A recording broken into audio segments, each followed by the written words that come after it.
Agresi militer kedua yang dilakukan oleh Belanda menjadi titik awal dicetuskannya Perang Gerilya. Perang Gerilya tidak lepas dari nama Panglima Besar Jenderal Sudirman. Lahir 24 Januari 1916, Jenderal Sudirman adalah tokoh perjuangan. Beliau memulai pendidikannya di sekolah bernama Hollands Inlandse School atau HIS. Karir militernya dimulai pada tahun 1943 dan bergabung dalam pasukan pembela tanah air atau PETA. Setelah Indonesia merdeka, Pak Sudirman bergabung dalam Tentara Keamanan Rakyat atau TKR. Karena kepiawaiannya, beliau pun diangkat menjadi Panglima TKR dengan pangkat kolonel. Pertempuran besar yang dipimpin beliau pertama kali adalah Pertempuran Palagan Ambarawa, di mana Indonesia menang melawan tentara sekutu Inggris dan Nica atau Belanda. Akhirnya pada 18 Desember 1945, Pak Sudirman dilantik menjadi jenderal. Hingga kini beliau dikenal dengan nama Jenderal Sudirman. Bagi Jenderal Sudirman tidak ada kata menyerah. Beliau adalah orang yang gigih pendirian dan berusaha secara maksimal meskipun kondisinya menyulitkan. Perang gerilya membutuhkan perjalanan panjang di mana Jenderal Sudirman dan pasukannya harus keluar masuk hutan dan melewati jalur pedesaan.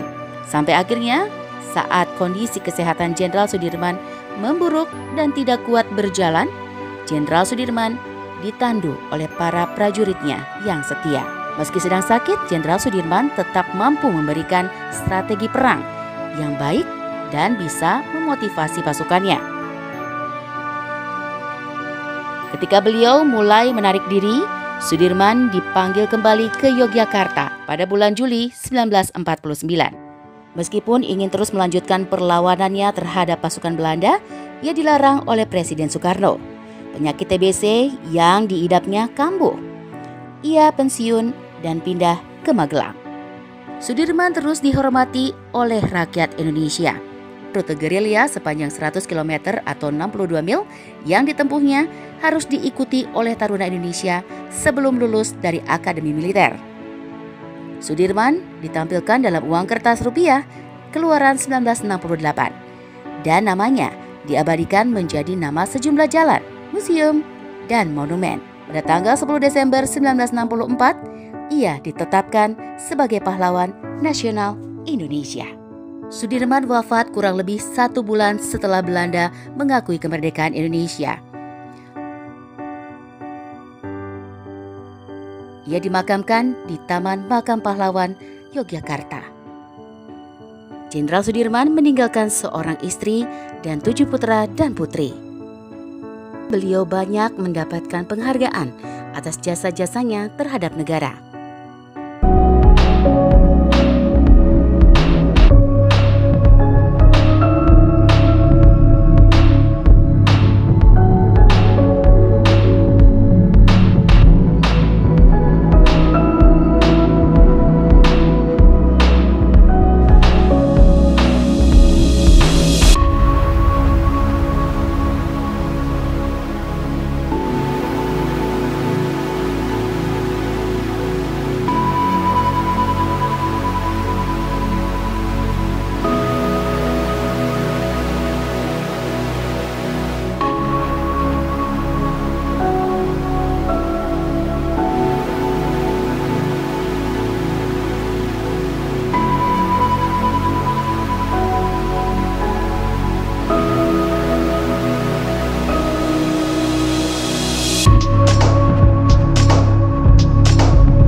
Semangat dan nilai positif diwariskan kepada anak dan cucu serta cicitnya. Beberapa waktu yang lalu, tim Hazard Entertainment untuk pertama kalinya mewawancarai salah seorang cucu dari Jenderal Sudirman bersama cucu Jenderal Ahana Sution. Assalamualaikum warahmatullahi wabarakatuh. Perkenalkan, saya dengan Radityo Adi Nugroho, sering dipanggil dengan Dimas. Saya cucu dari Jenderal Besar Sudirman yang lebih sering disebut dengan Panglima Besar Sudirman. Assalamualaikum warahmatullahi wabarakatuh. Saya Marina Ediarti Nurdin, biasa dipanggil dengan Ina. Saya adalah cucu ketiga dari Jenderal Besar Abdul Haris Nasution, yang biasa dipanggil dengan Pak Nas.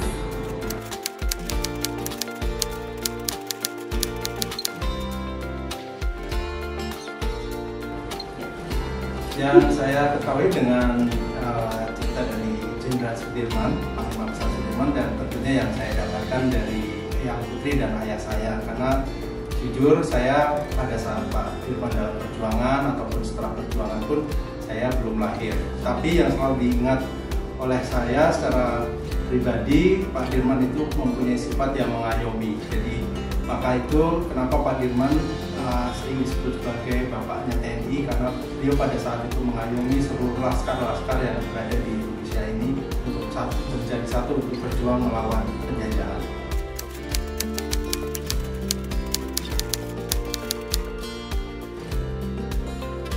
Opa saya itu, dulu saya tinggal sama opa, ya, dari saya lahir hingga saya sudah menikah.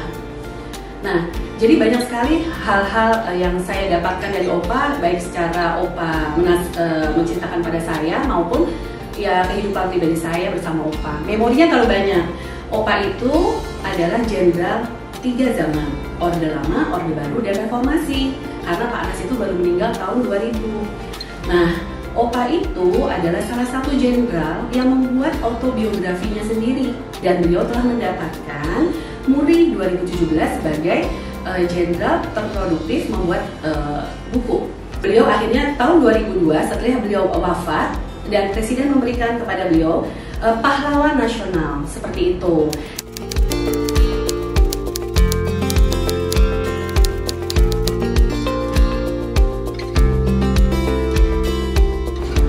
Jadi teman-teman semua untuk diketahui kan seperti yang tadi saya sampaikan bahwa saya lahir setelah Pak Dirman sudah meninggal dunia, dan saya mendapatkan cerita dari ayah saya yang putra keempat dari Jenderal Sudirman, dan beliau selalu menyampaikan bahwa pesan Pak Dirman itu adalah hiduplah dengan kesederhanaan, karena dengan kesederhanaan itu tentunya dapat membangun sesuatu yang akan lebih besar.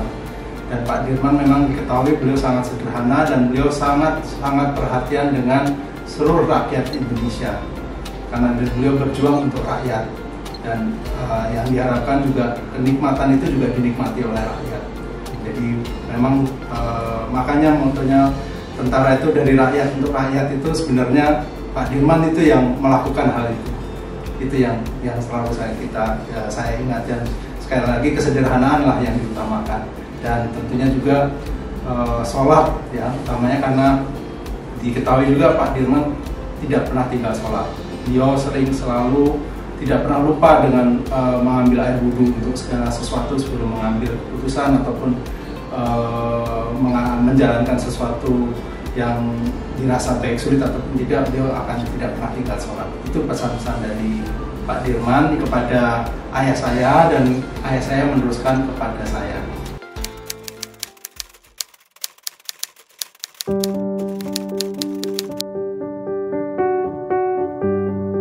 Orang Indonesia telah mengenal Pak Anas itu mengetahui bahwa beliau adalah sosok yang sederhana.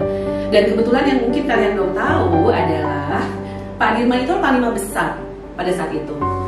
Kakek saya adalah Wakil Panglima Besar. Sama-sama sederhana, sama-sama rajin sholat atau agamis, ya, sama-sama berjiwa patriot. Kalau sosoknya opa itu, karena saya tinggal bersama opa dari saya lahir sampai dengan opa wafat, dan saya sangat dekat dengan beliau, dan beliau itu sangat banyak menceritakan mengenai kehidupan beliau masa perjuangan, masa beliau juga berpolitik gitu ya, masa beliau juga berkeluarga gitu ya. Jadi perjuangan opa itu sangat banyak loh, karena kan opa itu mulai dari tahun berapa? Dari tahun 40 berapa ya?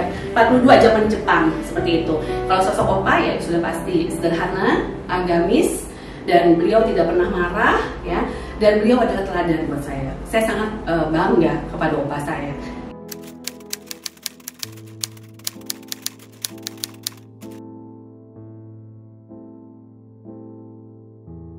Dari yakinku teguh, hati ikhlasku penuh akan karuniamu.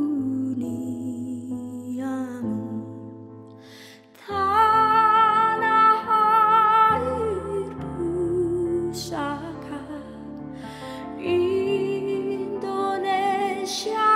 merdeka, syukur aku sempatkan kehadiratmu Tuhan.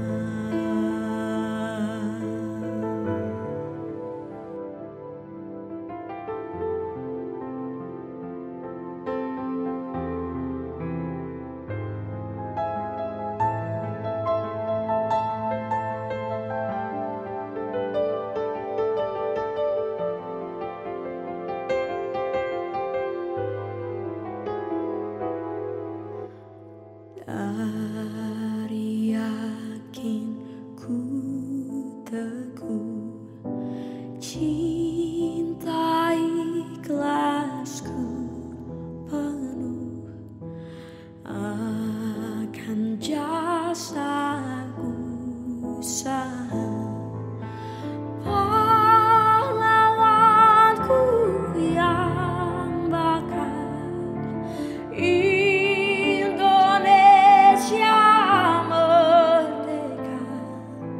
syukur aku unjukkan ke bawah tuli Tuhan.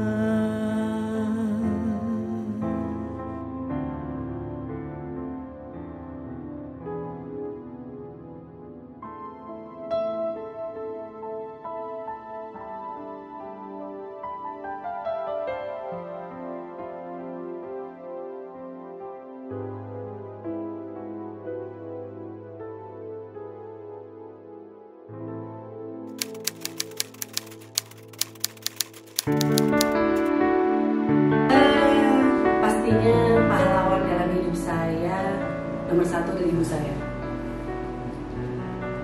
Mau nangis nih kalau udah ibu. Beliau pahlawan karena sudah melahirkan saya, dan tentunya everything lah ya. Saya benar-benar menerima kasih sayang yang luar biasa dengan maaf ya saya selalu menangis ya Pak. Saya berterima kasih kepada mereka berempat. Jadi mengkomplitkan hidup saya sehingga saya bisa menuangkan ini kepada anak-anak saya. Kalaupun sebenarnya sosok yang paling saya inspiratif dan beliau adalah ibu saya, oma saya, guru saya,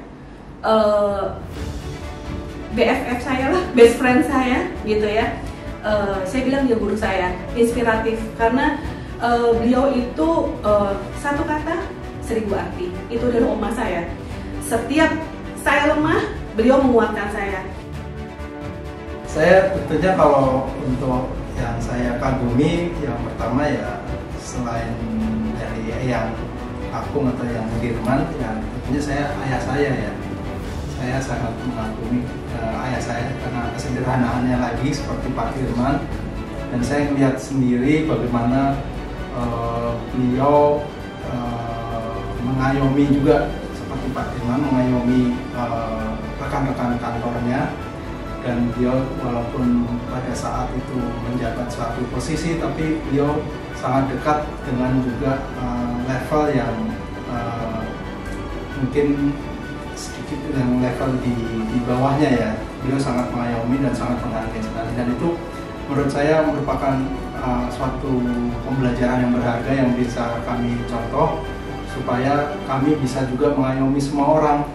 Dari satu kami mengayomi keluarga, nanti bisa mengayomi masyarakat sekeliling makin besar, sehingga mengayomi bangsa ini ya, masyarakat keseluruhan, sehingga bangsa ini bisa dapat maju.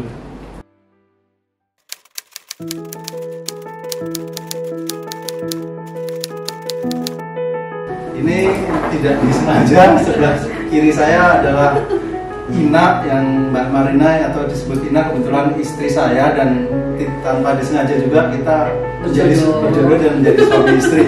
Dan jadi ini kelihatannya agak langka ya, sama-sama pahlawan nasional dan kebetulan sama-sama kakek kita adalah jenderal besar. Kita mungkin punya kesamaan, mungkin jodohkan Allah karena itu.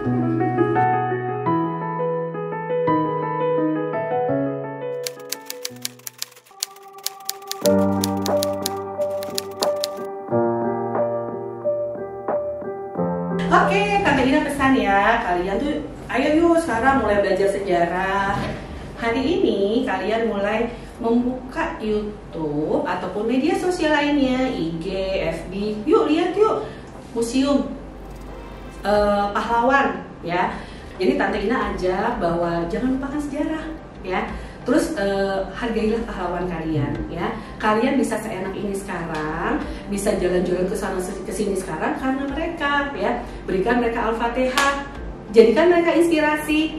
Jangan idolakan orang-orang bule dulu. Kan kalian harus cinta produk Indonesia. Nah, cinta dulu pahlawan Indonesianya. Seperti itu. Jadi mulailah tanamkan ke diri kalian adalah, yuk bagaimana sih aku nih bisa cinta tanah airku gitu. Tanah air tumpah darah ya, tanah air ini adalah milik kalian. Dan kita itu Indonesia. Indonesia itu kaya, harus dijaga. Dan kita nggak kalah sama luar negeri. Malah orang-orang kita itu lebih ramah, lebih pinter-pinter, lebih berenergi. Nah, kalianlah milenial, jangan hanya ke mall, yuk kita ke museum, yuk kita cinta sejarah, dan jangan lupakan sejarah. Itu aja. Oke, nah silakan Om Dimas. Waduh, kalau saya udah ambil semua dengan istri saya dan itu sudah merupakan satu paket, jadi mungkin saya tidak panjang lebar. Jadi kalau menurut saya untuk generasi muda atau generasi milenial ya sekarang ini disebutnya, mohon jangan melupakan sejarah. Sejarah itu kalau orang pada bilang ada sejarah kelam, sejarah itu kalau menurut saya tidak seperti itu ya. Sejarah untuk pembelajaran kita. Kita harus melihat sejarah untuk maju ke depan.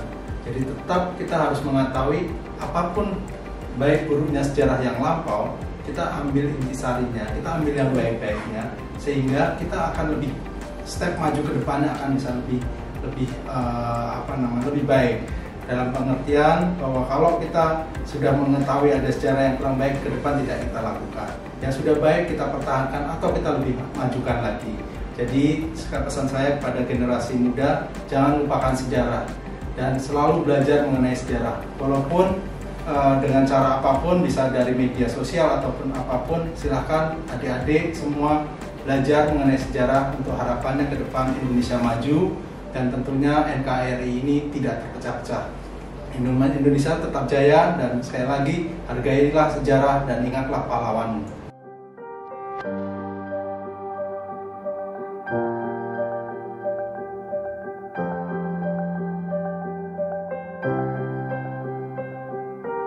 Hai kaum milenial, yuk Tante mengajak semuanya ke Museum Jenderal Besar Abdul Haris Nasution yang ada di Jalan Teguh Umar nomor 40 Menteng.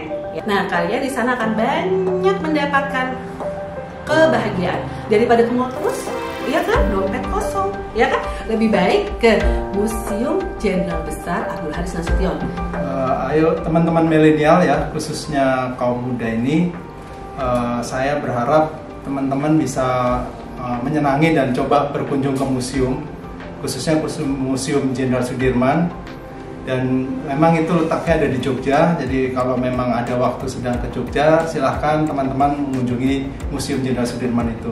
Sekali lagi, jaga persatuan dan kesatuan bangsa ini.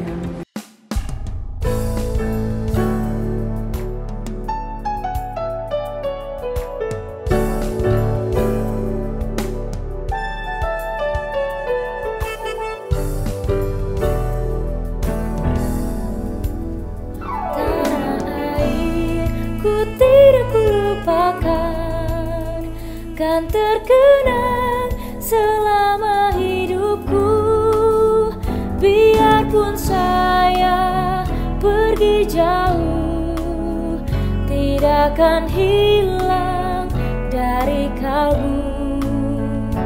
Tanahku yang ku cintai, engkau ku hargai.